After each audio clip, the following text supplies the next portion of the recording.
Welcome back, students. So here we will going to continue the grade 10 history. The chapter is the rise of nationalism in Europe, and the topic we will continue, that is the liberal nationalism, a very important topic from the CBSE board exam point of view. And this year also, in 2024 also, this question has been asked in the statement form. ठीक है, that we will going to discuss once we will finish the topic. So we will start the topic, and the topic is liberal nationalism. Yeah, what does liberal stands for, right? So here we go. So liberal nationalism, as it's comprises of two words, दो word से मिला है, liberal और nationalism. तो liberalism, ठीक है, liberal जो है इसका मीनिंग हो गया, ये लैटिन वर्ड लिबर से लिया गया है जिसका मीनिंग होता है फ्री. ठीक है, और liberalism, as I told you, I S M, जिन भी वर्ड्स के पीछे आई एस एम लग जाता है, ये एक आइडियोलॉजी, एक थॉट प्रोसेस को डिपेक्ट करता है. इससे पहले जो है आपने पॉलिटिकल साइंस में भी फेडरलिज्म पढ़ा होगा. ठीक है, रोमांटिसिज्म हम आगे पढ़ने वाले हैं, फेडरलिज्म है. ये सारे जिन भी वर्ड्स के पीछे आईएसएम लग जाता है, एक थॉट प्रोसेस, एक आइडियोलॉजी को ये डिपिक्ट करता है. तो लिबरलिज्म भी एक थॉट प्रोसेस है. अब लिबरलिज्म जो है एक, और आप इकोनॉमिक्स में भी पढ़ेंगे इसके बारे में. ठीक है, तो उसमें भी क्या है, दोनों का मतलब सेम है, बस कंटेक्स्ट अलग हो जाते हैं. वर्ड्स हमारे सेम होते हैं. जैसे डिप्रेशन एक वर्ड है, तो मैथमेटिक्स में भी है, इंग्लिश में भी है, और जोग्राफी में भी है. ठीक है, तो कंटेक्स्ट सेम है, डाउनफॉल ही कहा जाता है इन्हें, तो सब में अलग है. ठीक है, जैसे वहाँ पे पाइथागोरस थ्योरम में डिप्रेशन इसको बोला जाता है. ठीक है, देन डिप्रेशन जोग्राफी में गड्ढा जो बन जाता है. ठीक है, डिप्रेशन इंग्लिश में जो है कि सैडनेस और ये सारी चीज़ें, राइट. तो तीनों का अगर हम देखें तो डाउनफॉल है. तो लिबरलिज्म भी कुछ ऐसे ही है, वर्ड सेम है कि ये हिस्ट्री वाला है या जोग्राफी वाला है या इकोनॉमिक्स वाला, दैट्स डिफरेंट. तो हर कंटेक्स्ट में अलग है. तो लिबरलिज्म यहाँ पे भी फ्री होता है, बेसिक चीज़ें सेम है, और इकोनॉमिक्स में भी फ्री होता है. तो लिबरलिज्म एक थॉट प्रोसेस है. अब लिबरलिज्म लो, यानी लिबरल नेशनलिज्म जिसे हम कहा जाता है, लिबरल का मीनिंग पता चल गया, फ्री. नेशनलिज्म होता है राष्ट्रीयता की भावना, एकता की भावना, पेट्रोटिज्म, यूनिटी की भावना. तो वो एक नेशन स्टेट का प्रोसेस चल रहा था यूरोपियन कंट्रीज में. ठीक है, इससे पहले हमने देखा कि फ्रांस जो है बहुत कलेक्टिव बिलोंगिंगनेस लाए, नए मार्टियर्स उन्होंने कमरेट किया, फिर नए हाइम्स बनाए, फ्रेंच फ्लैग एक कॉमन लेके आए, एक कॉमन लैंग्वेज लेके आए, जिससे सब लोग एक साथ जुड़े रहे, बंधे रहे. तो यहाँ पे जो लिबरल नेशनलिज्म थे, ये एक नई क्लास एमर्ज हुई थी, जो मतलब थर्ड स्टेट के ही थे. ये they belong to third state only, but they were very well educated. ठीक है, very well educated, knowledgeable, and और वो नॉलेजेबल और एजुकेटेड कैसे हुए, क्योंकि थर्ड स्टेट क्या हुआ था कि यहाँ पे इंडस्ट्रियलाइजेशन आ चुकी थी. ठीक है, इंडस्ट्रियलाइजेशन यहाँ पे 19th सेंचुरी में आई थी. ठीक है, तो 19th सेंचुरी अगर मैं बोल रही हूँ, तो इसका मतलब हम 1801 से लेके 1899 के टाइम पीरियड की बात कर रहे हैं, राइट. तो इस टाइम पीरियड में यूरोपियन कंट्री में इंडस्ट्रियलाइजेशन आ चुकी थी, lot of industry started establishing. अब जब इंडस्ट्रीज बन रही थी, लोगों को एम्प्लॉयमेंट मिल रही थी, लोगों को एम्प्लॉयमेंट मिल रही थी, तो लोगों के हाथ में पैसा आ रहा था. जब लोगों के हाथ में पैसा आ रहा था, तो लोगों ने अपने बच्चों को पढ़ाना लिखाना शुरू कर दिया. तो थर्ड स्टेट में भी एक नई क्लास जो एमर्ज हो रही थी, जो कि लिबरल नेशनलिस्ट थे. लिबरल नेशनलिज्म की जो भावना थी वो जाग रही थी. तो 19th सेंचुरी के दौरान they were very much connected to the liberalism. Liberalism में आज़ादी चाहिए थी उन्हें, इससे मोनार्की से तो चाहिए थी, और भी बहुत सारी जो सोच डेवलप हो चुकी थी, उनसे भी इनको आज़ादी चाहिए थी. किस किस से चाहिए थी, इकोनॉमिकली चाहिए थी इन्हें आज़ादी. यानी ये जो क्लास थी, इनकी क्या डिमांड्स थी. देखो, एक बहुत इंपॉर्टेंट क्वेश्चन है, इसके ऊपर आता है. इकोनॉमिकली क्या चाहते थे ये लोग, पॉलिटिकली क्या चाहते थे, और सोशली क्या चाहते थे. ठीक है। एक थर्ड स्टेट में देखो एरिस्टोक्रेसी चल रही थी, एरिस्टोक्रेट्स थे, और दूसरे साइड जो है पुअर पीजेंट्स थे, फार्मर्स थे, ठीक है, पेजेंट्स थे। और वो दोनों में देखो पॉपुलेशन ऑल दो फार्मर्स की, पेजेंट्स की, पुअर कम्युनिटी की मतलब थी ज़्यादा, लेकिन फिर भी ये लोग डोमिनेट नहीं कर पाए यूरोपियन। पूरे यूरोप में कुछ ऐसे ही सिनारियो चल रहा था। एरिस्टोक्रेट्स काफ़ी पावरफुल थे, रिच थे, they were less in number but they were controlling the whole Europe. पूरे यूरोप को उन्होंने कंट्रोल करके रखा हुआ था, राइट। तो अब जब ये नई क्लास आती है, ये इन लोगों की सोच डिफरेंट होती है। ये लोग कुछ चीज़ें डिमांड करते हैं। और क्यों डिमांड करते हैं? क्योंकि देखो पढ़ना बहुत ज़रूरी है। अगर हम पढ़ेंगे नहीं तो अवेयरनेस नहीं आएगी, नॉलेज नहीं आएगी। आपके टीचर सब लोग बोलते हैं कि अभी वेकेशंस का टाइम है, सब बोलते हैं कि बुक्स पढ़ो, नहीं भी होता है वेकेशंस का टाइम, तब भी बोला जाता है कि अपने फ्री टाइम पे बुक्स पढ़ो। More and more you read the books, more and more knowledge you get. Here also the same thing is happened here. यहाँ पर भी लोगों ने जब पढ़े लिखे, अवेयरनेस जागी उनके अंदर। एक जब अवेयरनेस जागी तो उनको समझ आया कि ये जो यूरोपियन नेशन में चल रहा है ना, कि राजा ही सब कुछ है, राजा ही हमारा अन्नदाता, हमारा सब कुछ पालन करता, सब कुछ वही है, वो गलत है। वो कुछ कर भी नहीं रहे और हम उन्हें कमा के पैसे दे रहे हैं और हमारे को पैसे भी नहीं मिल रहे हैं उसके। तो ये सब चीज़ें गलत है। सोशल डिस्क्रिमिनेशन चल रहा है, पॉलिटिकली र्यून किया जा रहा है, इकोनॉमिकली हमें डिस्ट्रॉय किया जा रहा है। तो it's a high time to raise the voice. जब फ्रांस में ये हो सकता है तो why not in other nation states? तो सिमिलरली डियर स्टूडेंट्स, तो लिबरल पूरे यूरोप में आए, एक नई क्लास इमर्ज हुई। अब ये इकोनॉमिकली लिबरल नेशनलिज्म चाहते क्या थे? लिबरल नेशनलिस्ट जो थे वो इकोनॉमिकली क्या चाहते? इकोनॉमिक स्फेयर क्या था? When I say economics, it means I'm talking about the economic condition of the particular area. देखो बहुत सारे स्टूडेंट्स को ना पता ही नहीं होता, इकोनॉमी है तो किस चीज़ से रिलेटेड हुआ, पॉलिटिकल है तो पॉलिटिकल किस चीज़ से रिलेटेड हुआ, सोशल है तो किस से रिलेटेड हुआ। तो मैं टाइम टू टाइम आपको बताती भी जाती हूँ। और please keep in mind, economic sphere मतलब कि पैसों से रिलेटेड, ट्रेड, एग्रीकल्चर, हमारे देश में पैसे कैसा आ रहा है, इससे मतलब होता है। जैसे आपके घर की इकॉनमी, जैसे हम फ्लाइट्स बुक करते हैं, there are 2 classes, economy class and the business class. तो इकोनॉमी क्लास हो गया जो अफोर्डेबल होती है, यानी पैसों से रिलेटेड है। बिजनेस क्लास जिसमें लग्जरियस फैसिलिटीज़ होती हैं, राइट। सिमिलरली यहाँ पे इकोनॉमिक स्फेयर की अगर हम बात करें तो we are talking about the related to the financial condition. It's all related to agriculture, trade, पैसे कैसे आ रहा है, कैसे चल रहा है। तो इन लोगों ने बोला, 3-4 चीज़ें रखी इन्होंने सामने। इन लोगों ने बोला इनवॉलेबिलिटी ऑफ प्राइवेट प्रॉपर्टी। पहला पॉइंट था कि ये जो राजा थे, जो नोबल्स थे, ये लोग करते क्या थे? जो थर्ड स्टेट के लोग थे, अगर वो नोबल्स वगैरह थे, ये लोग पुअर लोगों की प्रॉपर्टी छीन लेते थे ज़बरदस्त, कुछ भी पनिशमेंट देने या उनका मन किया तो उनसे छीन लेते थे। तो ये इनवॉलेबिलिटी ऑफ प्राइवेट प्रॉपर्टी, ये जो इनवॉलेबिलिटी वायलेंस से बना है, वॉलेबिलिटी कि ये जो इजीली वायलेबल हो जाता है ना, बहुत इजीली प्राइवेट प्रॉपर्टी को खरीद रहे, ले रहे हैं, ज़बरदस्ती छीन रहे हैं, ये इनवॉलेबल हो जाना चाहिए। इतनी इजीली नहीं ले सकते ये जब अगर थर्ड स्टेट के किसी भी लोगों ने खरीदी है तो उनकी प्रॉपर्टी कोई भी छीन नहीं सकता। तो इन लोगों ने ये डिमांड की। फिर उन्होंने बोला कि फ्रीडम ऑफ मार्केट होना चाहिए। Dear students, when I say freedom of market, now also we have freedom of market. हमारी मार्केट में ना 2 फोर्सेस हैं, एक डिमांड है, एक सप्लाई, ठीक है। अब ये दोनों ही डिसाइड करनी चाहिए कि गुड्स के प्राइसेस क्या होंगे, ना कि कोई राजा फिक्स करे कि प्राइस क्या होंगे, ना राजा बताए इन्हें कि कौन से गुड्स इनके टेरिटरी में आने चाहिए, कौन से गुड्स इनके टेरिटरी में नहीं आने चाहिए। It was entirely, should be entirely decided by the market forces. That is the freedom of market. अब वो मार्केट फोर्सेस कौन सी हैं? डिमांड और सप्लाई। अब फॉर एग्जाम्पल किसी चीज़ की डिमांड बढ़ गई लेकिन मान लो सप्लाई है ही नहीं, यानी प्रोडक्शन हो नहीं रही। फॉर एग्जाम्पल कोरोना का टाइम याद कर लो, क्योंकि सब कुछ बंद कर रखा था तो सप्लाई हो नहीं रही थी, प्रोडक्शन हो नहीं रही थी। जब प्रोडक्शन नहीं होगी तो मिलेगा नहीं लोगों को, लेकिन लोगों की डिमांड तो बढ़ती जा रही थी, ठीक है।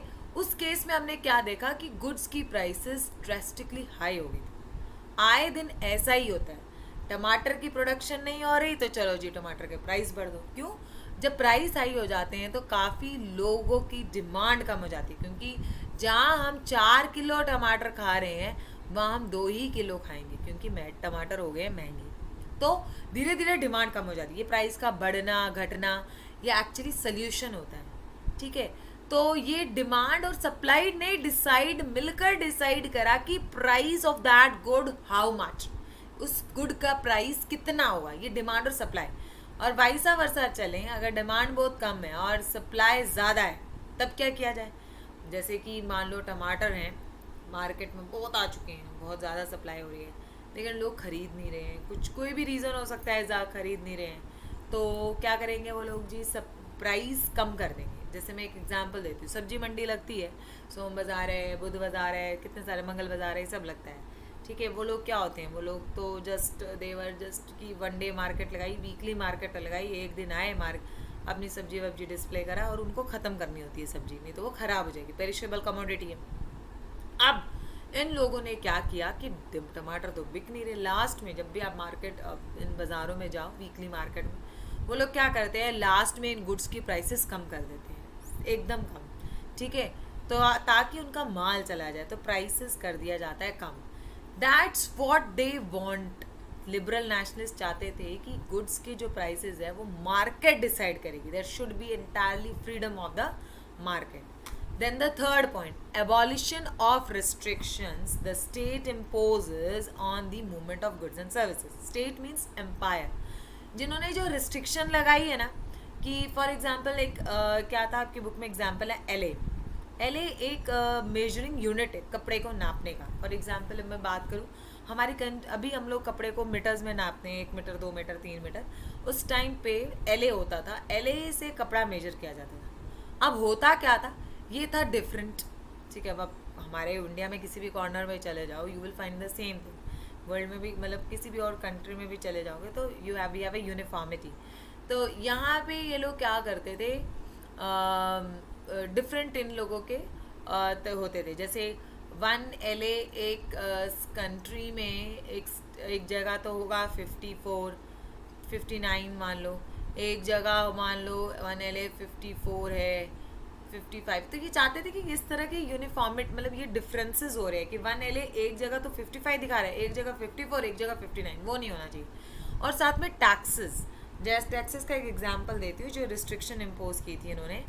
जैसे टैक्सेस आ गया आपका, एक 10 रुपये की चीज़ है, मार्केट में उनको बेचना है, लेकिन वो दूसरी जगह बेचने जा रहे हैं, एक दूसरे स्टेट में, फ्रांस से ही मान लो, और दूसरे जगह बेचने जा रहे हैं, लेकिन उसके ऊपर टैक्सेस बढ़ते जा रहे हैं। 5 रुपये एक जगह बढ़ा, फिर 5 रुपये एक और आया, फिर 5 रुपये एक और आया। वो 10 रुपये की चीज़ इनको टैक्सेस देने में लग जाती थी। तो उन्होंने बोला कि ये टैक्सेस, देखो ये इकोनॉमिक लिबरलिज्म भी है, कि उन्होंने बोला कि जितने मल्टीपल टैक्सेस लग रहे हैं ना, ये जो रिस्ट्रिक्शंस लग रही है ना, it should be entirely stop. ये बिल्कुल भी नहीं होनी चाहिए, ये सारे रिस्ट्रिक्शंस जो है नहीं होने चाहिए, टैक्सेस वगैरह निकाल देने चाहिए। और दूसरा गिल्ड रिस्ट्रिक्शंस की बात हो रही है। जैसे फॉर एग्जांपल ये जो बहुत सारे ट्रेडर्स थे, इन ट्रेडर्स ने क्या करा था, अपना एक एरिया डिवाइड कर लिया था कि हम ग्रुप ऑफ ट्रेडर्स, गिल्ड क्या हो गया, ग्रुप ऑफ ट्रेडर्स को कहते हैं। तो इन लोगों ने डिसाइड किया था कि ये एरिया में तो हमारे ही गुड्स आएंगे और जाएंगे, बाकी कोई नहीं आएगा। इन्होंने, लिबरल नेशनलिस्ट चाहते थे नहीं भाई ऐसा नहीं होना चाहिए, इट शुड बी चेंज, सारी रिस्ट्रिक्शंस को रिमूव कर देना चाहिए, ऐसा नहीं होना चाहिए, फ्री मूवमेंट रहना चाहिए। ये जो रिस्ट्रिक्शन लगाया है ये बिल्कुल भी नहीं रहना चाहिए, गिल्ड रिस्ट्रिक्शन जी रिमूव कर दो। तो this was the basically main economic sphere में लिबरल नेशनलिस्ट जो थे वो ये सारी चीज़ें चाहते थे। लिबरल नेशनलिज्म का मतलब इकोनॉमिकली ये तीनों चीज़ें थी, ठीक है। इनवायलेबिलिटी और प्राइवेट प्रॉपर्टी कर दो जी, मार्केट फ्री कर दो, रिस्ट्रिक्शंस रिमूव कर दो, ये तीनों डिमांड रखेगी। अब पॉलिटिकली हम देखेंगे, पॉलिटिकली जब हम बात करते हैं, we are talking about administration, कि कंट्री का एडमिनिस्ट्रेशन कैसे चल रहा है, कैसे, जैसे हमारी फैमिली में हमारे पेरेंट्स होते हैं, ग्रैंड पेरेंट्स होते हैं, they take the decision of our family, क्या है ना, बहुत मेजर डिसीजन दे टेक, ठीक है। सिमिलरली हमारे देश में भी क्या होता है कि जो मेजर डिसीजंस होते हैं वो कंट्री के मिनिस्टर्स बैठ के लेते हैं। तो पॉलिटिकली क्या चल रहा है, देखो लिबरल नेशनलिस्ट पॉलिटिकली चाहते थे इंडिविजुअल फ्रीडम, यानी कि दे वांटेड कि हमसे पूछा जाए कि सरकार कैसी होगी, ठीक है, तो एक तरह से they wanted the representative form of government, कि वो कुछ लीडर्स को इलेक्ट करें और वो देश को चलाएं. सेकेंड, इन्होंने कहा इक्वालिटी बिफोर लॉ होना चाहिए, but there was a problem क्या था? They don't want the universal adult franchise. इनका ये मानना था, ये जो यूनिवर्सल एडल्ट फ्रेंचाइजी कह लो या सफरेज कह लो, आर द सेम थिंग, कि इसका मतलब ये हुआ कि अभी भी जो राइट्स थे ना, ये राइट टू वोट, ये अभी भी मेल्स को ही थे. देखो इसमें बहुत सारी चेंजेस आई है, मेन को ही मिलते थे ये. ठीक है, 21 ईयर्स, पहले 25 था, फिर 21 हुआ, फिर 18 हुआ. इसमें भी मेन वो लोग मेन थे, the one who are able to pay the tax of 3 days labour wages, ये सारी चीज़ें थी. बट इस पूरे सिनारियो में ना विमेन थी ही नहीं, तो इक्वालिटी कहाँ की? बट इक्वालिटी बिफोर लॉ यहाँ पे मतलब है कि इन्होंने, इनका ये मानना था कि यूएफ तो नहीं था, बट हाँ इन्होंने ये बोला था कि ठीक है, जैसे कोई भी राजा अगर गलत काम करेगा तो उस पर भी कानून लागू होगा, और जैसा एक फार्मर गलत काम करने पर उसको पनिशमेंट बेयर करनी पड़ती है. हमारे देश में भी इक्वालिटी बिफोर लॉ है, बात करेंगे उसके बारे में, बट हाँ फैसिलिटीज़ के टर्म्स में देयर इज़ अ डिफरेंसेस. ठीक है, आर्टिकल 14 के तहत हमारे यहाँ भी इक्वालिटी बिफोर लॉ है, बट यही है कि थोड़ा ट्रीटमेंट अलग हो जाता है, पनिशमेंट ज़रूर मिलती है. स्टूडेंट्स कहते हैं कि ma'am there is no rule of law, there is no equality before law. It is there. That's why the high minister, whether they are prime minister और हाई पोर्टफोलियो के जितने भी लोग होते हैं उनको पनिशमेंट ज़रूर मिलता है, बट हाँ लेवरेजेस होते हैं, कुछ चीज़ें अलग रहती हैं, बट पनिशमेंट ज़रूर है. Then the government by consent. इन्होंने कहा कि ये जो सरकार बनेगी ना, हमारी रजामंदी से बननी चाहिए, हम कॉन्स्टिट्यूशन हमारे हित में होना चाहिए, हमारी रजामंदी से बननी चाहिए. तो ये पॉलिटिकल स्फीयर जैसा कि आज होता ही है. ठीक है, तो इन्होंने कहा कि राइट टू वोट की बात, इक्वालिटी बिफोर लॉ, राजा मतलब राजा के ऊपर भी सेम ट्रीटमेंट होना चाहिए. ठीक है, और सिर्फ राजा ही एक हेरिडेटरी चलता आ रहा है, वो ही लोग रूल नहीं करेंगे, लोगों से पूछा जाए. ठीक है, लास्ट हमारा आता है सोशल स्फीयर, कि अब सोशली ये लोग क्या चाहते थे, मतलब समाज में जो प्रिविलेजेस बाय बर्थ मिल रखी थी ना नोबल्स को, ठीक है, और क्लर्जी को, उन्होंने बोला ये सब खत्म होना चाहिए. कि ये राजा के घर में अगर राजा के घर में अगर कोई पैदा हुआ तो उसको सारी फैसिलिटीज़ मिलेंगी? नो, नेवर, ऐसा नहीं है. उसको काम करना पड़ेगा. दे सेड कि मेरिट के बेसिस पे जो जितना काम करेगा उसको उतना ही प्रिविलेजेस, बेनिफिट्स, फैसिलिटीज़ मिलेगी. बाय बर्थ किसी को प्रिविलेजेस नहीं मिलने चाहिए. क्लियर? तो ये था तीनों के बेसिस पे लिबरल नेशनलिज्म. ठीक है, अब क्वेश्चन कैसे आते हैं? एक पीवाई भी आपको बोला मैंने 2024 में आया है. पहला क्वेश्चन स्टेटमेंट फॉर्म में, आइडियाज ऑफ नेशनल यूनिटी, ये आपके एनसीईआरटी का पहला ही स्टेटमेंट है. What does liberal nationalism stands for में, ideas of national unity in early 19th century. Early 19th century means 1801 से समझ लो 1830 ले लो की बात है, were closely allied to the ideology of liberalism. जो नेशनल यूनिटी में ना एक लिबरलिज्म का कॉन्सेप्ट आ गया था. वो आज़ादी चाहते थे, फ्रीडम चाहते थे, economically, politically, socially. Support the statement with argument, आपको तीनों पॉइंट ऑफ व्यू से समझाना है. सिमिलरली ऐसा ही, ये तो स्ट्रेट फॉरवर्ड क्वेश्चन है, explain the concept of liberal nationalism which developed in Europe in the early 19th century. ठीक है, तो लिबरल नेशनलिज्म का कॉन्सेप्ट को समझाना है जो अर्ली 19th सेंचुरी में धीरे धीरे उभर कर लोगों में बहुत ज़्यादा फेमस हो रहा था.